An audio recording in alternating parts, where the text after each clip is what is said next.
Welcome to the Spirit of Independence. On today's episode we talk to Helene Michaelides, a music video producer who produced some of the most innovative work in the region.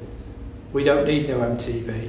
So on the show we've talked a lot to different filmmakers about what inspired them to become filmmakers. Where did it come from with you? Well, when I was a kid, my dad had he got a Betamax camera, and then he started making like home movies and filming us when it was birthdays and things like that, and just kind of like intense interviews, and he'd be saying, "Where are you? What's your name? And how old are you?" And he'd go around the family and stuff like that. So I think that's kind of, I suppose, where it came from. And then after that, he got us a high-8 video camera when I was about 14, and so that kind of blew my mind as well. So I just started making skateboarding videos and things with my friends, and that's what got us into college, really. Apart from GCSEs and that, she was quite impressed with that, and she said, how did I edit it and things like that. So I just edited it in the camera, and then you do like a frame back, things like that. So Wow, so it's a really old school way of filmmaking you're doing there. Betamax, far superior format to VHS as well. So well, they did pneumatic and stuff at college, and all that gigantic, and then those really 80s transitions and things like that. So, but then from there, I just kind of carried on making videos with my friends, and we actually, to get the investment, to buy the camera and the kit and stuff like that, because you need to kind of upgrade. My friend entered a competition and we won a car on Hands Off My Car thing. Oh, wow. So that were in Meadow Hall. We had to stand in front in Meadow Hall with our hands on the car. And so I used the money to buy more kit and upgrade and stuff like that. And then, Was there anything in particular, was there a film or music videos, is obviously your forte, was there something in particular that you saw that really got you into it? At the time, I can't think specifically of one, because it just seemed like a natural thing to do once I got the kit and I started going to gigs and things like that. So I'd film bands and then went on to work in the industry and with Warp, and just a little bit with Warp and big short films and sets and things like that. So you kind of get an idea of how they're making the film and how everything runs and things like that. So it's quite an organic process that you went through of sort of learning the craft. It was on the job. Was it more on the job than when you were studying that you learnt most? Yeah, I think so. I mean, at college we had access to amazing kit at the time. I thought it was incredible. And now when you go back, it's just amazing even more, because technology has just changed so dramatically. But I think the most experience I got was working on film sets and stuff with DOPs and watching how they work and how everything's run, and that's just incredible, really. And then you kind of apply that to when you're doing a film, obviously with a tiny crew that you trust and that are really good. So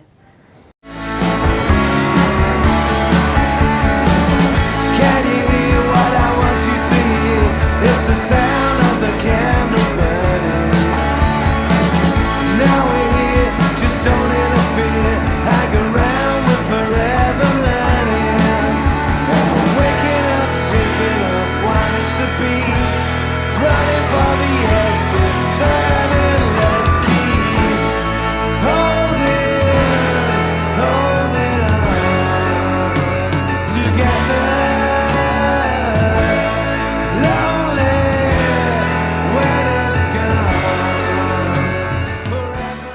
A lot of your work is all around the music industry. What kind of drew you to working in the music industry? Well, I think once I've been practicing making short films and mini documentaries and that kind of thing. I was going to a lot of gigs and a lot of my friends were in bands, so it was like a natural kind of progression from that. And then they'd have managers or record labels, and they'd see my films and say, can they'd approach me and make videos for them and the bands that they've got. So I had one manager phone me up and he said, do you know who John Cooper Clarke is? Yeah. We've got a remix, we want you to make a video. And, you know, sometimes they just let you go and do whatever you like, and they say they don't want to teach grandma to suck eggs or whatever. Yeah. But then other times they're really specific about every frame, every shot that they want and things. So Yeah. it's nice. And I guess that's the whole thing about music videos, which kind of came big in the 80s. Remember old Duran Duran and Girls on Film and all Yeah. that sort of thing. What you're talking about there is almost like the collaboration between music and video. Do you see them as almost two separate entities, or is it a marriage, or is kind of one used to exploit the other, if that makes sense? Yeah, I think in a way. Also, I think it's like a double-edged sword where you had in the 80s and you had music videos, but it was for the mainstream bands it was based on the image, a lot to do with what they look like, and this is the band. So it was amazing for the record companies and all that, because they're like presenting their bands and saying this is what they look like. So and then it moved into, but then for other bands it was good for alternative music, because they like videos like Aha and things like that, and Talking Heads. They did amazing, more kind of imaginative, creative videos, so it gave them the chance to do that. So I think it's, you know, positive in a way. Yeah, and it's almost like you're given two examples there. One where the video is there to highlight the band and show them off, and one where it's more about perhaps telling a story, and the video becomes more important. Yeah, it kind of emphasises the music then, so it lifts it and it creates it into something else. It was before. Do you think then that a video can actually make a bad song good? I suppose, well, you have to have a good track really to do it that way, but I mean then it kind of divides it. You can see the division quite a lot, emphasises it a bit more. Yeah. Where did you kind of draw your inspiration from for music videos? Was there anything in particular?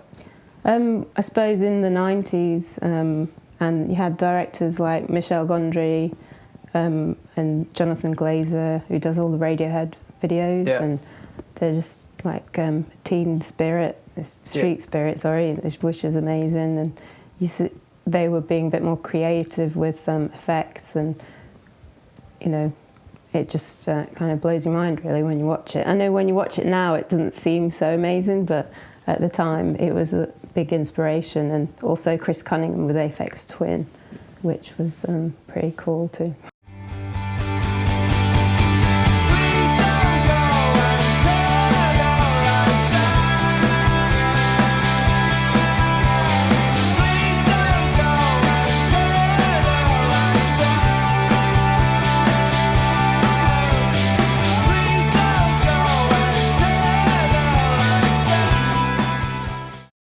In a lot of your work, I've seen you've obviously done some videos which are telling a story, but you've also shot a lot at gigs. What do you find the differences between shooting sort of live at a gig and doing a sort of story-based video? Well, I enjoy both of them really, and it's nice to be able to do a contrast and do something different each time. That's, you know, one of the reasons why I like it. But I think it's a lot different when you're at a gig. You've got to be quite sensible, because obviously when you're a student and you're at college and stuff, and there's a bar, so it's quite difficult to keep on, you know, being professional and stuff. But yeah, it's a different kind of fun, you know, different kind of enjoyment.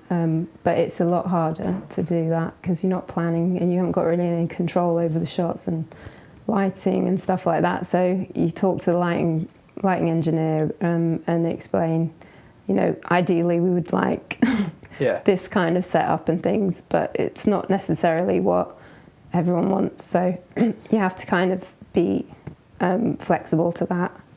Do you find then that you might have certain artists who said, right, we just want a live video, or some who, right, I want a story-based video? Or... Oh yeah, they do. Well, when they approach you, they'll say what they want. Usually they'll be specific about it. And then some of the time you're free to do whatever. So recently we've made one that was montage of the gig and then a session, so you kind of work with that and try and, in the edit, decide how it kind of flows to make it the best. Yeah, so it's a bit of an unknown quantity when you're dealing with it until you kind of get down to the edit to see how it's all going to come together. Yeah, I mean, I prefer the narrative. You get more, because there's more challenges and things to work from, and you know, you get to work with the crew, and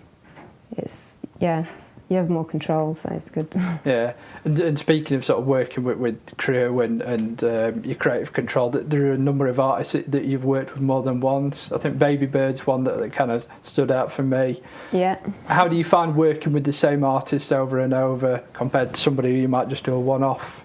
Well, I think it's a positive thing because you get used to them and you get used to what they like and their kind of style, and it's an advantage, really. I mean, I like working with new artists and things, but then you know the grounds, really, when you're working with someone that you've worked with before, so it's good. Yeah, do you find sometimes with new artists they'll come in with so many ideas that you know just won't work, whereas with somebody that you have collaborated with in the past, that they can work with you a bit better? Yeah, they can understand a bit more from, you know, the filmmaker's point of view, what's realistic and what you can do. Yeah. Is there anybody, I guess, locally that you would really like to work with? Yeah, there's a few bands coming out. So Def Leppard? Yeah. Yeah. Well, there's something on the go at the moment, but I'm not allowed to talk about okay. So fair enough. But yeah, there's plenty. There's amazing artists and musicians coming out at the moment. We've just done one with Red Faces for Exposed magazine. I mean, that was just a session, but they've just been signed to Sony, and so that's quite exciting. And they're just incredible, though, the musicians now.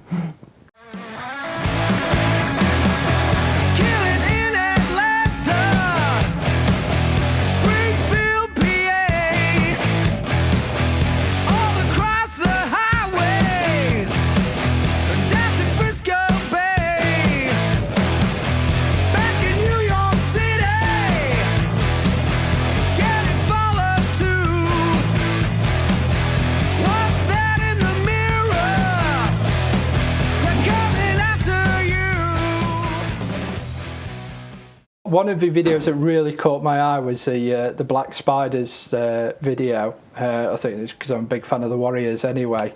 Did that come from the band, or was that an idea of yours?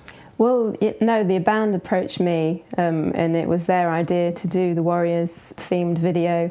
So that was how it came about, really. And then we just obviously have to research it and watch all the scenes and think about style, composition, and the pace and the outfits, costumes and the makeup and that, so put that together that way. Because logistically I can imagine that's quite a hard shoot to manage, because you're almost condensing a film into a music video. Well, I mean, there were quite a few locations, I suppose, but yeah, it's a lot of planning and organising who's going to be where and what they're going to wear and that kind of thing, because they wanted to shoot it all at night.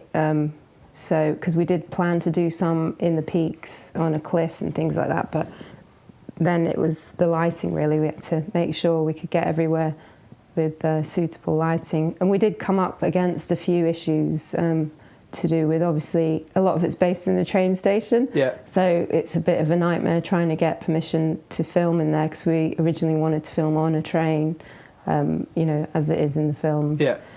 But yeah, so we just managed to just film on the platforms and do it that way.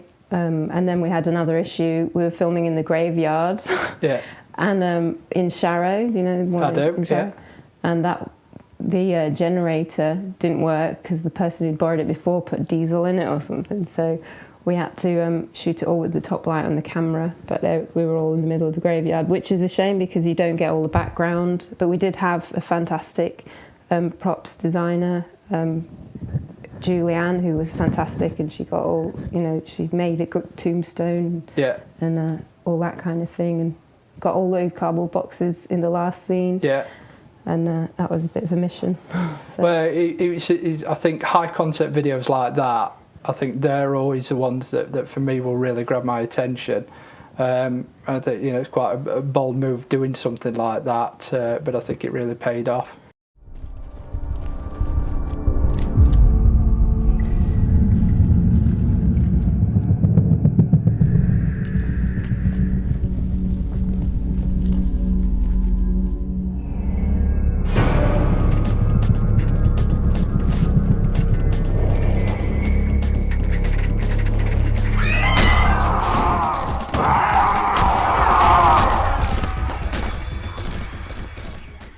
From what you'd done before was the video for Zombie Outbreak. How did that come about? Well, I was approached by Rob Butler, who is a massive zombie fan, and he's into all that, and he's designing. Well, they're just in the process of making a Kickstarter campaign and putting. They've made a board game with zombie figures, which is hand painted, and he approached me to make the video. And we made a short film, and that they saw that, and then they wanted to buy the film basically, but condensed it down for their zombie event that they had on. So that's how it kind of came about, really. What? Because I can imagine that, you know, with again all the logistics going into that, was there any problems that you encountered trying to sort of pull that together?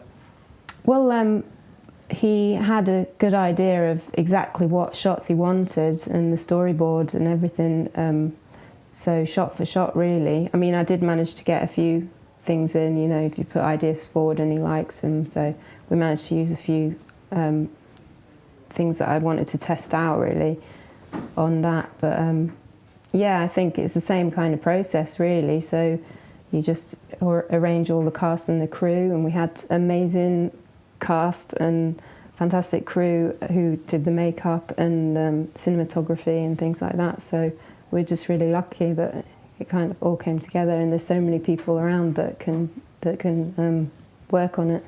Did you find that you enjoyed that side of things? Do you prefer the music video side of things, or do you enjoy doing the sort of fictional?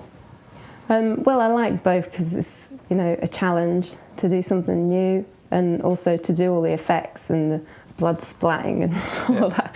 But I'm not really that keen on horror films, so I had to research and watch all these horror films, so it scared me quite a lot. Yeah. But watch them with the sound off, so that's not too bad. And yeah, just did it that way really. Okay, so you've actually got a great body of work, quite diverse in the sort of different styles that you've covered off. What advice would you give to young filmmakers out there about looking to get in the industry? Well, I'd say just decide what you like to do and what you prefer, what you want to specialise in. Get a lot of experience on sets. That was the best way that I worked and found most experience and beneficial. And that's it really. And just keep making films. Yeah.